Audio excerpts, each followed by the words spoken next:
On peut avoir d'abord une confirmation de votre part? Le 24 décembre 2022, nous allons lancer l'opération de l'enrôlement. Quelles sont les personnes concernées? Tous les Congolais âgés de 18 ans révolus à la date du dernier scrutin du cycle électoral sont concernés par la révision du fichier. Donc il y aura une campagne en fait tout azimut pour pouvoir atteindre le Congolais là où il est. Et en quoi consiste concrètement cette application? VRAP est une application qui permet un enregistrement rapide des requérants à partir de n'importe quel endroit. On sait que cette fois-ci, l'innovation, c'est que les Congolais résidant à l'étranger... Ce n'est pas des Congolais vivant à l'étranger, mais c'est des Congolais résidents. Est-ce qu'un électeur peut s'enrôler plus d'une fois? Il est strictement interdit de se faire enrôler plus d'une fois. Cela constitue une infraction. D'ailleurs, pour votre information, en 2023, la carte d'électeur obtenue en 2016 ne sera plus valide.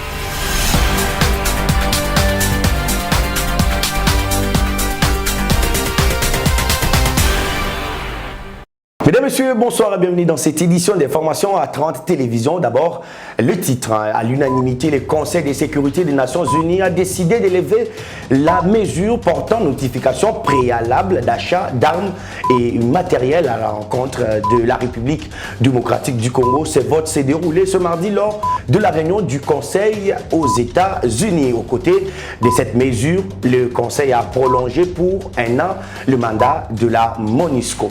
Agression rwandaise. Après plusieurs réactions des Congolais, la France a enfin condamné le soutien du Rwanda au M23. La secrétaire d'État française en charge du développement et de la francophonie l'a dit ce mardi à son arrivée à Kinshasa. Et processus électoral dans cette édition d'information, la Commission électorale nationale indépendante se rassure du soutien de l'Église catholique au processus d'enrôlement des électeurs. Pendant ce temps, Moïse Katumbi s'est officiellement déclaré candidat président devant le membre de son parti politique lors du congrès d'ensemble pour la République ouvert ce mardi à Lubumbashi. Bonsoir. Le Conseil de sécurité des Nations Unies a voté à l'unanimité 2 résolutions concernant la République démocratique du Congo. La première portant prolongation à un an du mandat de la MONUSCO et la seconde porte sur la levée de la procédure de notification d'achat d'armes et matériel imposée à la République démocratique du Congo. C'était lors de la réunion du Conseil de sécurité de ce mardi. Reportage. Je suis ici ce matin pour vous indiquer que le... C'est à l'unanimité qu'ont été adoptées les 2 résolutions présentées par la France sur la prorogation à un an du mandat de la mission onusienne en RDC, mais également sur la levée du régime des notifications préalables sur l'achat d'armes par la République démocratique du Congo. S'agissant d'abord de la première résolution, la MONUSCO a pour entre autres missions de continuer à soutenir la paix et la stabilité du pays. La mission onusienne en RDC concentrera sa mission sur la protection des civils, l'appui au désarmement et désintégration des groupes armés ainsi que la réforme des sécurités. La MONUSCO, selon cette résolution, pourra également fournir un appui pour les élections prévues en décembre 2023. La seconde résolution présentée par la France et adoptée par le Conseil de sécurité lève la procédure de notification de fourniture de matériel et d'assistance militaire. Il s'agit, selon la France, d'une manière de soutenir la montée en force de l'armée de la République démocratique du Congo. Cette mesure dite d'embargo sur les armes reste par ailleurs maintenue contre tous les groupes armés qui pullulent en RDC. Et lors de la réunion du Conseil de sécurité, les États-Unis et la Russie ont salué l'adoption de ces 2 résolutions. L'ambassadrice de la Russie et à l'ONU a insisté sur le fait que la mesure d'embargo sur les armes met une certaine entrave sur la capacité de la RDC à se défendre contre les groupes armés. Je vous propose de suivre tour à tour le représentant des États-Unis et de la Russie au Conseil de sécurité de l'ONU. La Fédération de Russie a également appuyé le projet de résolution du Conseil de sécurité sur la levée du régime de notification préalable. Pour ce qui est de Kinshasa, Nous nous félicitons de cette avancée salutaire. La Fédération de Russie n'a cessé d'aider de plaider en faveur de cette cause pour le Congo et la RDC et d'autres pays. Les sanctions doivent toujours correspondre à la réalité sur le terrain et à l'évolution de la situation. Il est essentiel de les réviser régulièrement et enfin de parvenir à leur levée complète. Les États-Unis ont voté pour cette résolution afin que la MONUSCO puisse continuer ses efforts louables visant à protéger les civils, acheminer l'aide humanitaire et appuyer le gouvernement de la RDC sur le chemin vers la paix et la stabilité. Étant donné que nous sommes le contributeur financier numéro 1 à la mission, notre attachement à la MONUSCO ne peut être remis en question. Mais au-delà de cet engagement, nous avons voté pour le projet de résolution présenté car clairement ce texte stipule que les droits humains restent une tâche prioritaire pour la MONUSCO. La surveillance et la transmission de l'information en la matière sont des tâches critiques pour la mission. Cette résolution veillera à ce que la mission puisse continuer de s'acquitter de cette fonction importante. Ce qui est crucial alors qu'une période électorale va s'ouvrir en RDC. Nous nous félicitons aussi de l'accent placé sur les communications stratégiques et la lutte contre la désinformation et les informations erronées. Et la communauté internationale de plus en plus unanime contre le soutien du Rwanda aux rebelles M23 après les États-Unis ou encore la Belgique. C'est au tour de la France de s'exprimer. La secrétaire d'État française en charge du développement et de la francophonie s'est opposée à l'agression rwandaise sur les sols congolais. Christoula Zakaroulu l'a dit ce mardi à son arrivée à Kinshasa. Suivez. Arrivée ce mardi via le beach Ngobila, la secrétaire d'État française chargée du développement de la francophonie et des partenariats internationaux est venue apporter un message de soutien, de solidarité et de compassion de son pays aux Congolais après des dégâts causés par les inondations suite à la pluie diluvienne du mardi 13 décembre dernier. Évoquant la situation sécuritaire en République démocratique du Congo, la secrétaire d'État française a indiqué que son pays défend et va continuer à défendre les intérêts de la RDC. Aujourd'hui, nous constatons le retour d'une situation tragique dans l'est de la RDC. Des centaines de milliers de personnes sont déplacées. Encore davantage vivent dans l'insécurité. Il y a des responsabilités et la France n'a aucune difficulté à les pointer. Le M23 doit cesser les combats, se désengager et rendre les territoires occupés à l'armée et aux autorités congolaises. Le Rwanda, car il faut le nommer, doit cesser ce soutien au M23. Après le beach Ngobila, direction l'Institut français où la secrétaire d'État française a échangé autour des différentes questions avec la jeunesse congolaise. Accompagnée de l'ambassadeur français en RDC et du directeur Afrique, elle a fait savoir que la rencontre avec les jeunes s'inscrit dans le cadre de la politique du président français. Je sors après 2 heures de dialogue avec la jeunesse de la RDC. C'est dans l'esprit de la relation de partenariat qu'il a été voulu par le président de la République Emmanuel Macron d'y mettre au cœur de notre partenariat ces jeunesses. Alors les discussions c'était sur tous les sujets, que ce soit politique, que ce soit sur la question de l'environnement, sur la question de la formation de la jeunesse et les attentes qu'ils ont, beaucoup sur la francophonie et les attentes qu'ils ont sur la relation avec la France et au niveau européen. Et alors, ça qui sort aujourd'hui, c'est qu'il y a une envie de travailler ensemble sur les différents projets et à travers l'Institut français et l'ambassade, on va continuer cet partenariat.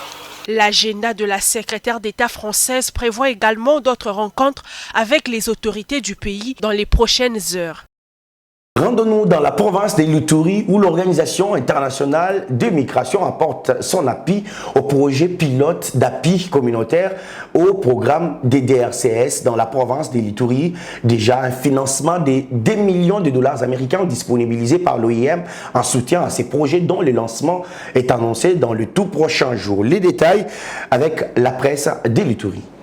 Le PDDRCS en Ituri, l'un des éléments de la consolidation de la paix restaurée par l'administration militaire en cette période de l'état de siège dont l'objectif primordial est la stabilité et la restauration de l'autorité de l'État. L'heure a sonné et bientôt la province vivra une ère de paix, a dit le coordonnateur national de ces programmes en charge des opérations qui annonce le début des désarmements et des mobilisations de groupes armés de l'Ituri au sortir de l'audience avec le gouverneur de province de l'Ituri. Bientôt, le ministre va lancer officiellement les démarrages des opérations de désarmement et de mobilisation et qu'après, nous allons faire la suite, c'est-à-dire aller par différents secteurs où seront regroupés ces éléments des groupes armés, procéder à leur désarmement et par la suite les amener dans des centres où ils seront démobilisés et formés par la suite pour une réintégration plus réussie. Dans la même veine, pour galvaniser ces programmes de paix, l'OIM met la main à la pâte avec un prêt de 6 millions de dollars américains pour les provinces de l'Ituri, Nord et Sud Kivu, à raison de 2 millions par province. Effectivement, dans le cadre d'un projet pilote d'appui au programme PDDRCS, un projet qui va être financé à hauteur de 6 millions de dollars, à raison de 2 millions par province. Et l'OIM a été notifié effectivement pour la mise en œuvre de ce projet. Dans la foulée, le colonel Eugide Bosalé appelle la population de l'Ituri et le groupe armé non signataire du processus de paix de Nairobi à s'approprier et adhérer à ces projets porteurs d'espoir pour la stabilisation de la province. Nous pensons qu'il ne faut plus attendre.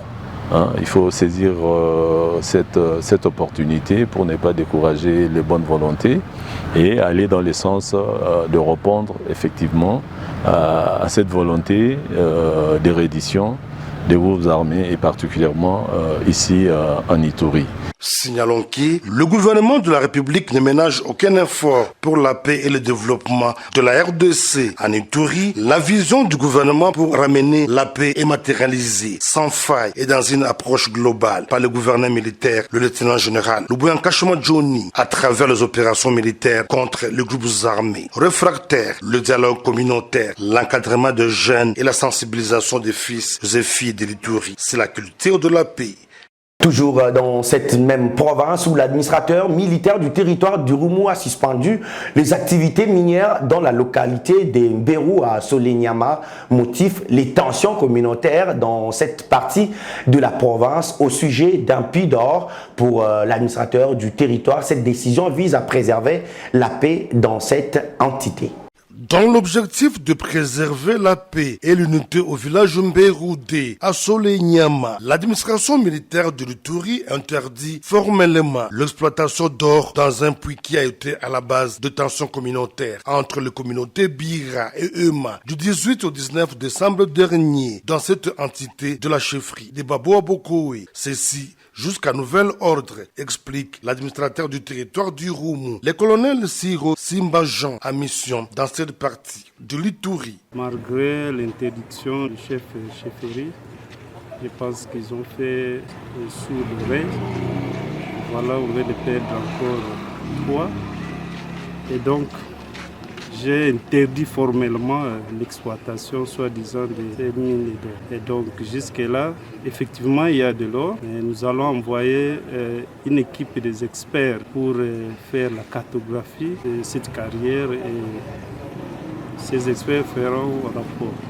Au commandant de la 32e région militaire, le général-major Peter Chirimwami, de rassurer la population de Solenyama de la détermination de FARDC d'imposer la paix là où elle est troublée. L'armée a 3 missions, la protection de l'intégrité territoriale, la protection de la population et leurs biens et participer au développement en temps de paix. Nous sommes venus donc rassurer la population que chaque fois qu'il y aura un problème, l'armée est là pour agir.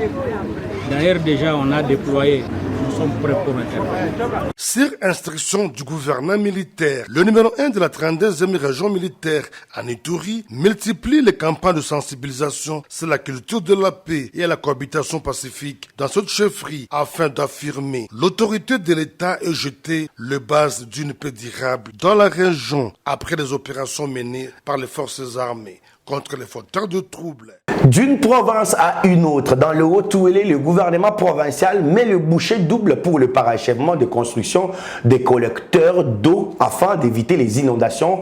L'exécutif dirigé par le gouverneur Christophe Basséné Nanga a débloqué plus d'1 million de dollars pour la construction des ouvrages. Images et commentaires de la presse du gouvernorat des Haut-Touélé. Chaque jour, Isiro continue sa transformation grâce à l'ingéniosité de ce technicien de l'OVD entièrement conditionné par le gouvernement Bassiane Nonga. Ici sur le boulevard Massis André, c'est un bon paquet d'ingénieurs et ouvriers qui est mis en contribution pour l'érection de ce mastodon conçu pour canaliser l'eau dans une région en forte pluviométrie. Nous sommes en train de construire les collecteurs, souvent des ouvrages d'assainissement sur l'avenue Toulouba ici, parachever les travaux sur la deuxième phase. Le deuxième lot qui consiste à travailler sur les 2250 mètres.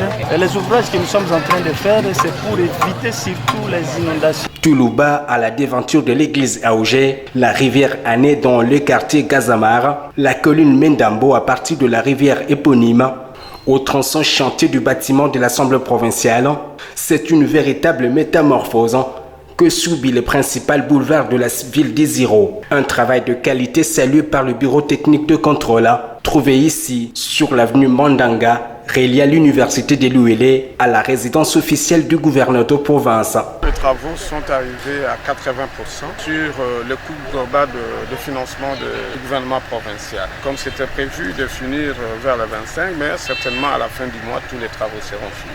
Christophe Bassiane Nonga, qui a déjà investi plus d'1 million de dollars américains pour ces deux phases, voudrait faciliter le travail d'asphalte à venir conformément au programme d'action de son gouvernement, inspiré par celui du chef de l'État Félix-Antoine Tshisekedi. Revenons à Kinshasa. Le secrétaire général de la conférence épiscopale nationale du Congo a reçu dans son bureau de travail le deuxième vice-président de la commission électorale nationale indépendante CENI. Au menu de la rencontre, les soutiens de l'Église catholique pour le bon déroulement de l'opération d'identification et enrôlement des électeurs. C'était le mardi au centre interdiocésain dans la commune de la Gombe. L'enrôlement reste l'un des facteurs clés pour la réussite du processus électoral, a dit le deuxième vice-président de la Commission électorale nationale indépendante, venu à la rencontre du secrétaire général de la Conférence épiscopale nationale du Congo. Didi Manara, à la tête d'une délégation de membres de la centrale électorale, a principalement sollicité l'appui de l'Église catholique pour la réussite du processus électoral, à travers notamment la sensibilisation à un enrôlement massif. L'Église catholique, je ne pense pas que je me trompe, c'est la toute première grande église au regard du nombre des adeptes de l'église, au regard de son implantation sur l'étendue du territoire national. L'église catholique, si elle nous abandonnait, ce serait la catastrophe.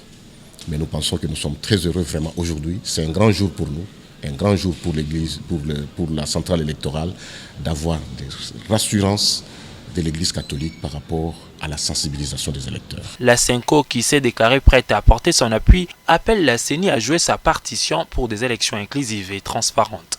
Et nous nous engageons à sensibiliser la population. C'était pour nous l'occasion de lui rappeler qu'il a raison, mais on doit vraiment savoir soigner le contenu de la sensibilisation aujourd'hui, parce que la réalité est que le peuple congolais, une bonne partie du peuple congolais n'a plus confiance au processus électoral par rapport aux expériences des années passées.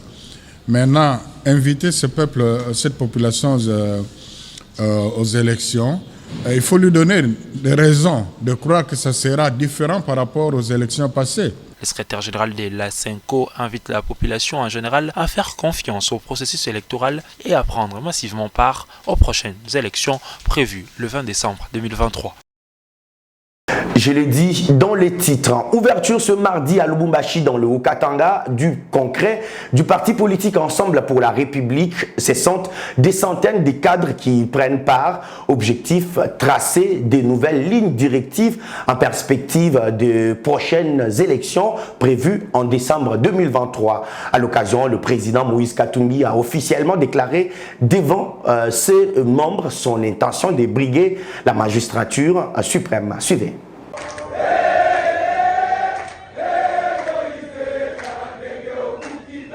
Ils sont venus des 4 coins de la République démocratique du Congo pour prendre part au congrès de leur parti politique. Les cadres et militants d'Ensemble pour la République, tous présents pour ce grand rendez-vous autour de stratégies de cette formation politique pour conquérir le pouvoir. Prenant la parole, le président national du parti a officialisé sa candidature à la présidentielle de 2023. S'agissant de la question de la nationalité qui empêcherait la candidature Katumbi à la présidentielle, le porte-parole d'Ensemble pour la République défend. Moïse, c'est la politique, c'est la Kabylie qui ne voulait pas renouveler son passeport. C'était ça le problème. Quand le président de la République arrive, il lui remet son passeport. Quelque part, il reconnaît que c'est un Congolais qu'on a privé abusivement de son passeport. Quoi de mal?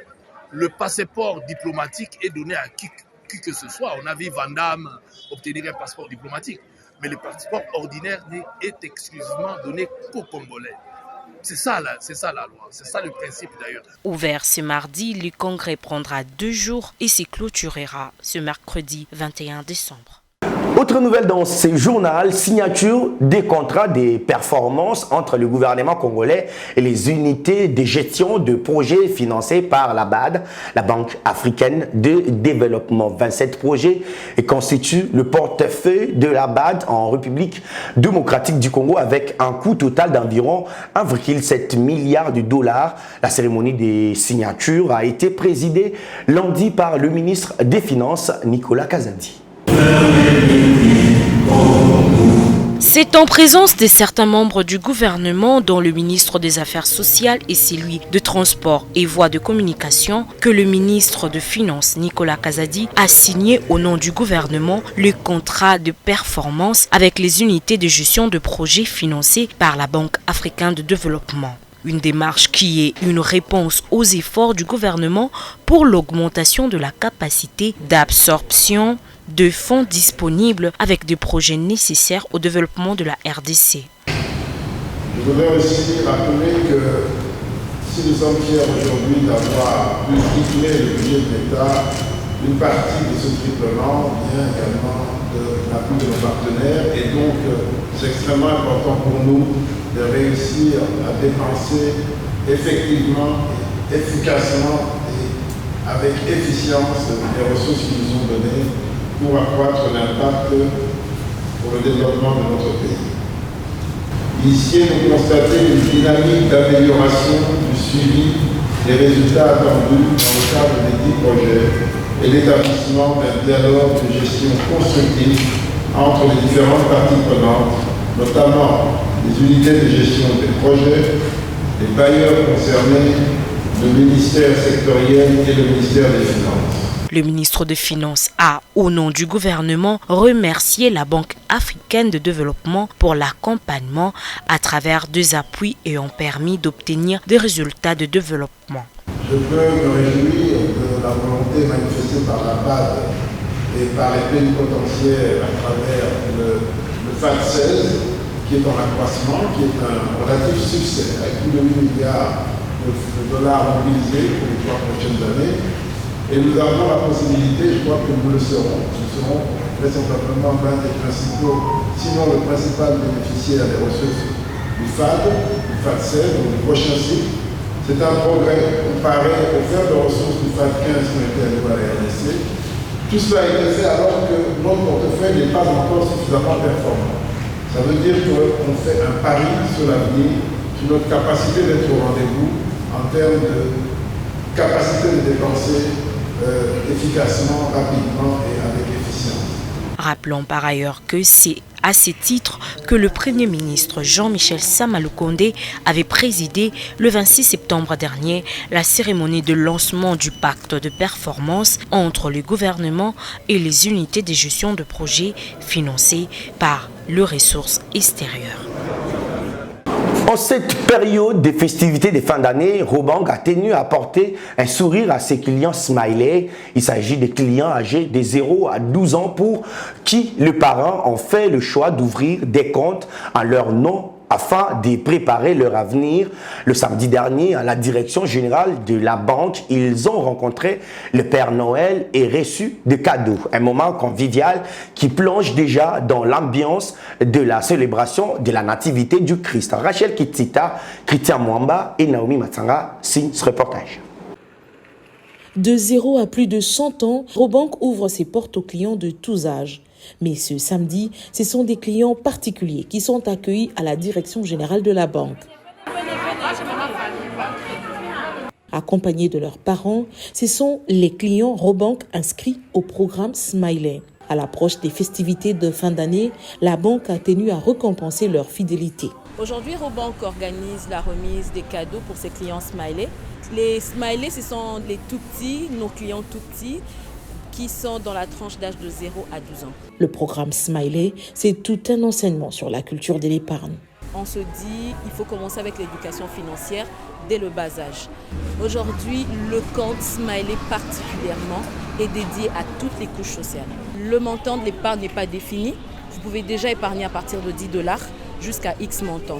Puisque les clients Smiley sont encore mineurs, ce sont leurs parents qui gèrent leur compte, un avantage que leur offre la Robank, disent-ils. Ces comptes pour enfants, ça peut aussi nous permettre de pouvoir financer des études pour nos enfants et les différentes préoccupations des enfants. Ça m'a beaucoup aidé, même pour leur scolarité. Je mettais des côtés. Même papa a dit que non, je n'ai pas encore l'argent, mais non. Moi, je viens juste, je récupère et je paye. Et puis, il rembourse après. Satisfaite de la qualité du service chez Robank et des avantages de sa gamme variée des produits, cette mère de famille pense déjà à un futur compte pour son prochain bébé. Il y a un futur déjà, oui. Déjà l'année prochaine. Parce que j'aime bien épargner pour les enfants et c'est pour assurer leur avenir. Mais pourquoi Robank? Pourquoi Robank? Parce que j'aime la Robank déjà. Déjà, c'est visible un peu partout. Donc j'ai la facilité de faire le dépôt, même chez moi là-bas à la cité et tout. Des cadeaux plein les bras et avec l'innocence de l'enfance, les clients Smiley, eux, n'en savent pas grand-chose, mais sont du moins au courant de l'existence d'un compte en leur nom. On nous a invités de venir fêter Noël ici. On m'a invité parce qu'on a ouvert mon compte. J'ai un compte Smiley et je suis venue récupérer mon cadeau. Un moment convivial qui plonge déjà ses invités chouchoutés dans l'ambiance de la célébration de la fête de la Nativité. Je suis contente, je remercie la banque et tout le monde, et ainsi qu'à mes parents. J'ai la nourriture, j'ai le jus, j'ai la goutte. Merci pour tout ce qu'ils m'ont donné, je suis très heureux, que Dieu leur bénisse. C'est amusant. Et Père Noël qui m'a donné un gâteau. Joyeux Noël à vous aussi. Robank a également profité de cette occasion pour donner un sourire aux orphelins. C'est ainsi que les orphelins de l'orphelinat Lukolowo, situé dans la commune de Ngaliema, ont été invités afin de bénéficier eux aussi de cadeaux de fin d'année. On a lancé le go avec Kinshasa, mais la semaine prochaine, ça sera dans les provinces. Lancé depuis 2019, le compte Smiley cumule plus de 1500 clients et compte en recevoir davantage les années à venir. Un seul but pour ces bouts de choux, que leur avenir leur sourit.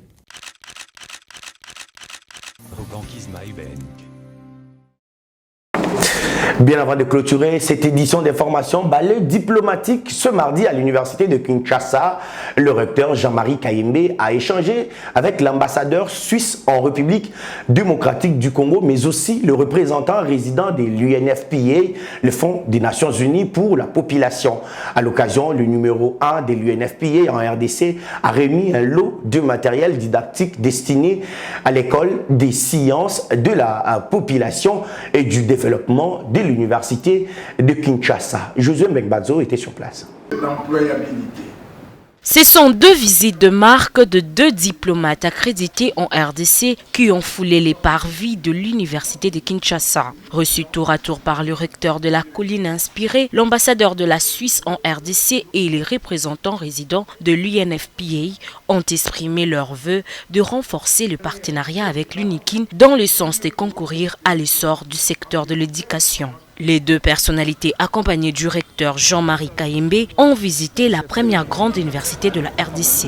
L'UNFPA, à travers son représentant, a remis au numéro 1 de cet alma mater un lot de matériel didactique, des outils destinés à l'école de sciences de la population et du développement. Aujourd'hui, j'ai remis un lot de matériel au nom de l'UNFPA au recteur pour l'école des sciences des populations et le développement pour assurer une bonne formation des étudiants et assurer aussi des activités de recherche à l'université. Un geste qui a également touché l'ambassadeur Jasper Sarot qui a évoqué le renforcement de collaboration avec la RDC dans le secteur de l'éducation. C'était aussi pour moi évidemment la porte d'entrée pour connaître un peu le système universitaire aussi. En plus, il y a déjà des partenariats avec des professeurs, avec des chercheurs qui échangent. Donc évidemment, on a déjà une fondation afin de pouvoir bâtir, peut-être aussi pour une collaboration plus approfondie dans l'avenir. De son côté, le recteur de l'université de Kinshasa a salué ces gestes de l'UNFPA. Un très grand bonheur tout de même parce que notre institution a pu montrer ce qu'elle réalise et quels sont ses défis et quels sont ses espoirs. Chacun d'entre eux a pu voir quel est le meilleur domaine de collaboration avec nous. C'est un motif de très grande joie parce que nous rencontrons quelque part nos rêves rencontrer un début de réalisation. À noter que ces dons sont constitués essentiellement des ordinateurs portables, mais aussi d'autres matériels pouvant aider les étudiants dans leurs recherches scientifiques.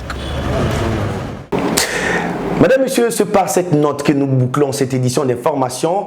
Merci à vous de l'avoir suivi. L'actualité reste en continu sur le www.actu30.cd. Au revoir.